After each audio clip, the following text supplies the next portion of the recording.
Well, here we are. The holiday season is upon us once again. Glei and I want to touch base with you right here, right before the holidays, to wish each and every one of you viewing this video a blessed holiday season. Now, of course, this time of year is a great opportunity to finally take a break from the routine to get together with friends, relatives, and those that we love. It's also the season of giving and receiving, isn't it? It's wonderful to show how much we care by giving gifts, and it's just an awesome feeling, isn't it, when we watch our loved ones open up their surprise and the look of delight that takes over, the joy that just lights them all up. It's no different for Glei and me. We look forward to the holidays every single year. For most of us, most of our joy is in giving to those that we love. But you know what? This year we received an awesome gift. A couple of weeks ago, we received a note from Dawn, who's the mother of now 12-year-old Lily. We worked with them this time last year, and they had a great experience with us. Dawn and Lily joined us for our flagship 90-day distance personal breakthrough coaching program, which, as the name suggests, is 90 days in length. Now, we also follow up with our clients at the 6 and 12-month points following the inception of their work with us, just to be sure everything's continuing to be hunky-dory. So I would say during the course of this past year, we of course had a pretty good idea that Lily was continuing to do well. Nevertheless, it was a wonderful surprise when, a couple of weeks ago, we received the gift of a heartfelt thank you note from both Dawn and Lily. It touched our heart and helped us feel even more thankful for the gift Glei and I have been given from God to be able to touch lives in the meaningful way we so often do. Now, I just wanted to read this to you here so you have a sense of why Glei and I are feeling so thankful and blessed by this Christmas note, this gift that we received from Dawn and Lily. It starts like this. It starts out from Dawn, who wrote us a note just to kind of start. She says, "Hi guys.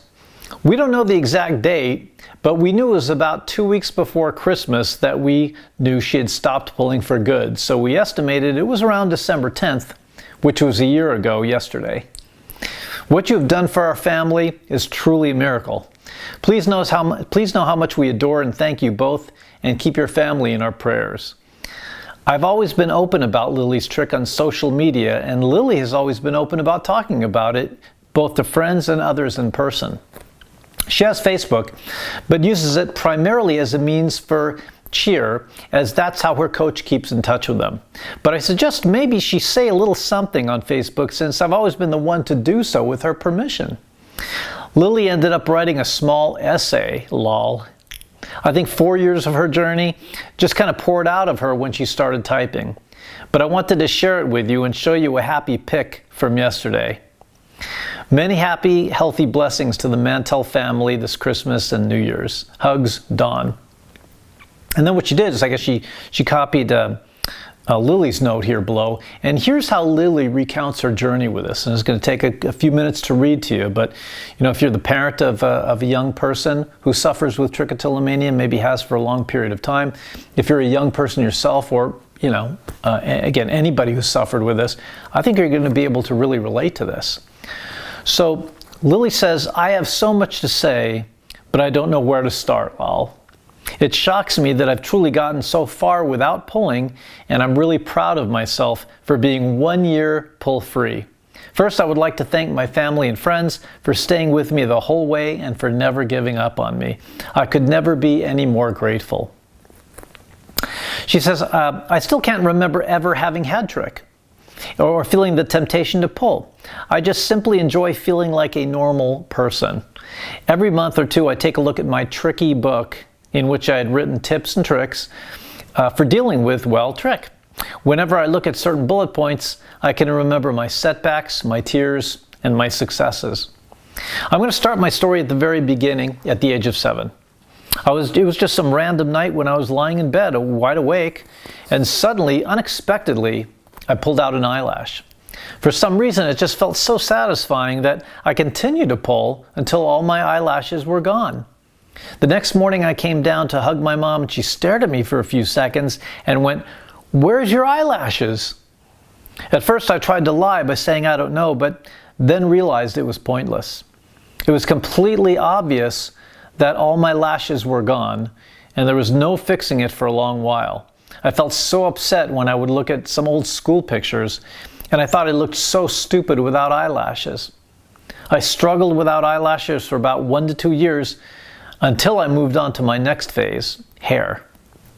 I was watching TV one night and began to pull my lashes again, only to find out that they were so sore I could just barely touch them.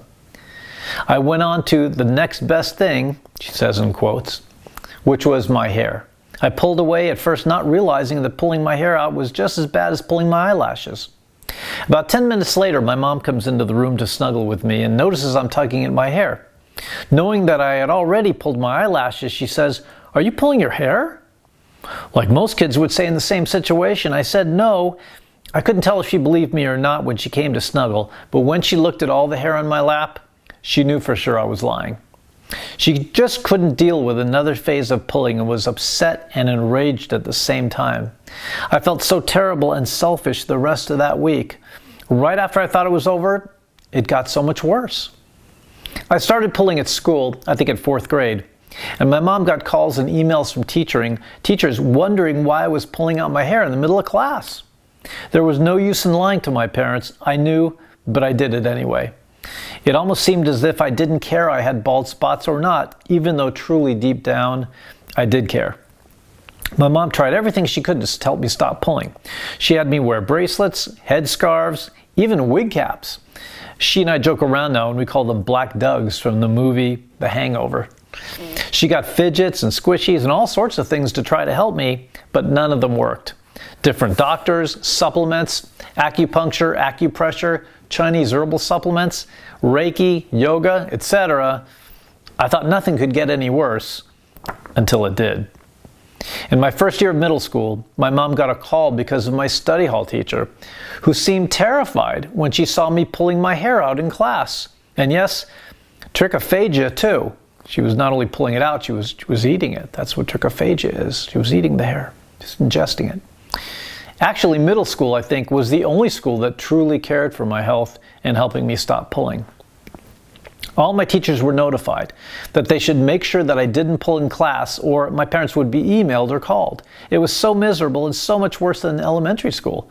I could tell that all of my classmates were a little weirded out by the fact that I pulled out my hair and seemed fine with it. My friends never said anything to me about it, and I could never tell if they even noticed that I did pull my hair out or not. One day, though, my mom told me about the people that would teach me how to get rid of trich for good. They were called the Trichotillomania Relief Specialists. I did a 90-day program with them so they could help teach me how to stop pulling.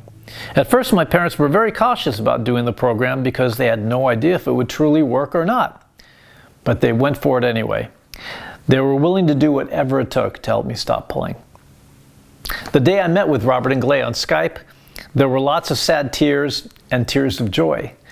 In that first day, in only 1 hour, those wonderful people taught me how to stop pulling. Not only that, but they taught me how to stop pulling when I already knew how. I just had to realize that I did. That doesn't mean I didn't have any more setbacks, however. I had about 3 setbacks during this 90-day program, and after that, I was officially done with anything to do with pulling. It seemed like a miracle to me and my family. I just couldn't thank Robert and Glei of the relief specialists anymore. They were truly the most amazing people I've ever met. I cried when the 90-day program was over. Even though I still get to see them every 6 months for fun check-ins, I wish I could see them every day. Whenever I see them, it's like they're family members I haven't gotten to see in a very long time. I couldn't have been happier. After about 6 months of being trick-free, my mom didn't even bother to check my head anymore. I didn't have to wear scarves or bracelets or wig caps to school anymore, and teachers didn't have to watch me every few seconds to make sure I wasn't pulling. It was a dream come true. I'm so happy to feel like a normal person and just hang out with my friends and family and to have them not look at me like I'm a weirdo. If you are struggling with trich or know someone who is, share my story and tell them that they will not have to live with trichotillomania forever. They are strong and should know it. You are strong, trich or not. Never let a disability, ailment, or condition let you feel weak or hopeless. May God bless you. Sincerely, Trich-Free, Lily. Now, wasn't that a wonderful note? Again, if you yourself have suffered with trichotillomania, or if you're the parent of someone who has for any length of time, I'm sure you can relate to how that feels, to how it feels to be a parent who struggled to try to find an answer for this terribly debilitating problem. If you're a young person, or if you're a trich sufferer yourself, you could very probably relate to Lily's journey here, at least the part of it where, it was a problem. Anyway, wow, what a powerful message, and what a wonderful gift it was for Dawn and Lily to choose to send us that very nice note when they did just a couple of weeks ago. Now that's a Christmas gift. Well, I hope you enjoyed this Christmas video this week. If you did, please like and subscribe to our channel. We'd love to be able to notify you when we have new content, more helpful videos coming your way. If you're watching this video through our Facebook community page, please leave a comment there as well. We'd love to meet and chat with you. If you're watching this video at our sister blog site, please feel free to leave your comments and questions there as well. And you know what? If you have questions about trichotillomania and you just don't know where to get answers for that, feel free to visit our website's questions and answers page at www.trich-free.com/qa.html. We actually look through each of those questions every week, and although we can't answer all of them, we do our best to identify the themes that seem to be the most meaningful to our audience, and we'll be able to address those in future videos.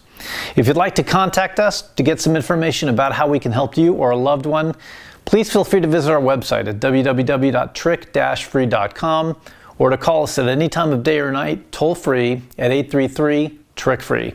Thanks again for watching. I'm Robert Mantell with the Trichotillomania Relief Specialists.